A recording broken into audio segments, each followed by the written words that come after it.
আমরা প্রথমে খেলা মাঠে ছিলাম। খেলার পরে যে ছেলেটা মারা গেছে, আমাদের ছাত্র ভাই মোহাম্মদ আরিফুল ইসলাম আরাফাত, সে প্রথম বলেছিল যে হুজুর আজকে, কালকে তো বন্ধ, আজকে আমরা পুষ্কনি, বড় মসজিদে পুষ্কনি পাড়ে যে গোসল করতে আসি। তো আমরা যারা ছিলাম সকলে বলছি যে হুজুর আসেন আমরা যাই। তখন হুজুর আমরাও গেছি, তো সবাই গেছে।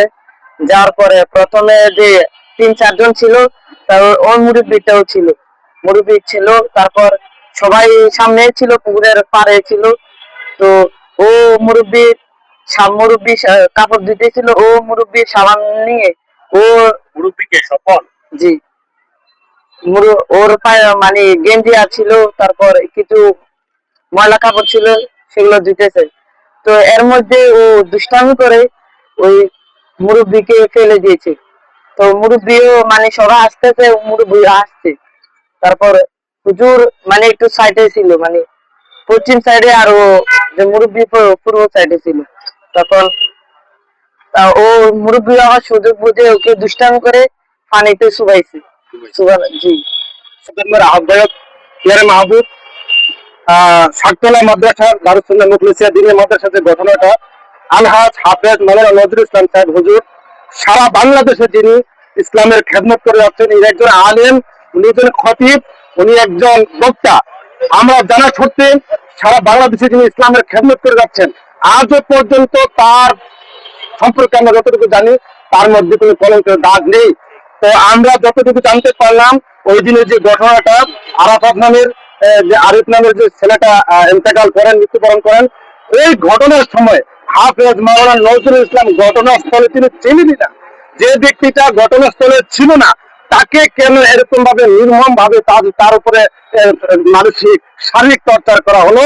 আমরা প্রশাসনের কাছে উদারত আহ্বান জানাচ্ছি, সুষ্ঠু তদন্তের মাধ্যমে তাকে যেন অতি তাড়াতাড়ি ভাবে তাকে যেন মুক্তি দেওয়া হয়, জামিন মুক্তি দেওয়া হয়।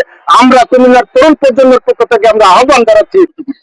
আচ্ছা, আমি যেহেতু আজকে আটক করেছে, কিন্তু আমাদের দায়িত্বশীলরা বলছেন আটক করার পরে ছেড়ে দিয়েছে।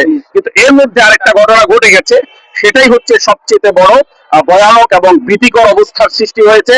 সেখানে মাওলানা নজরুল ইসলাম সাহেব, এই মাদ্রাসার মুখলেসিয়া দিনিয়া মাদ্রাসার পরিচালক, অর্থাৎ আরিফ ছাত্র আরাফাত হোসেন আরিফের মাদ্রাসার পরিচালক।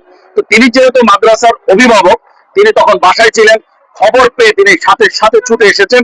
এসে তিনি মনকে বুঝাতে পারছিলেন না, তার নিজের সন্তান হলে যেটা করতেন তিনি সেটাই করেছেন। তিনি তাকে আবারও মানে মানে মনকে বুঝাতে না পেরে আবারও হসপিটালের দিকে তিনি নিয়ে যেতে চাচ্ছিলেন, নিয়ে যেতে লাগছিলেন। পথেই তাকে অ্যাটাকিং করে ধরে তার অভিভাবক, ওই ছাত্রের অভিভাবকরা সহ স্থানীয় কিছু কুচক্রী মহল, দুষ্কৃতী মহল তাকে ধরে নিয়ে যায়। নিয়ে একটা আবদ্ধ রুমে ভিতরে তাকে নির্মম ভাবে পিটিয়ে জখম করে, তার দাড়ি টুপি, তার পাঞ্জাবি ছিঁড়ে ফেলে, যেটা আমরা আপনারা সবাই ভিডিও ফুটেজের মাধ্যমে দেখেছেন এবং তার একটি বক্তব্য আপনারা শুনেছেন।